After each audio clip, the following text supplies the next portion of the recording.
বিষয় হৈছে আমাৰ পৃথিৱী, আমাৰ কৰ্তব্য প্ৰদূষণৰ পৰা প্ৰতিৰোধ কৰা।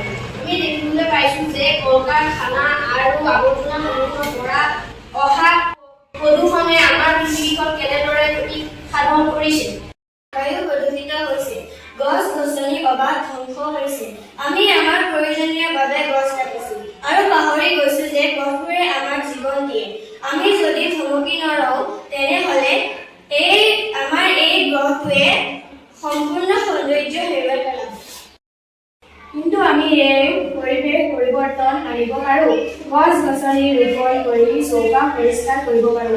পেলনীয়া সামগ্ৰী যধে মধে পেলাই দি পৰিৱেশ বিনষ্ট কৰাৰ পৰিৱৰ্তে আমি পুনৰ ব্যৱহাৰ কৰিব পাৰোঁ। তাৰ আভাস আমি ছবিৰ জৰিয়তে দিব চেষ্টা কৰিছোঁ।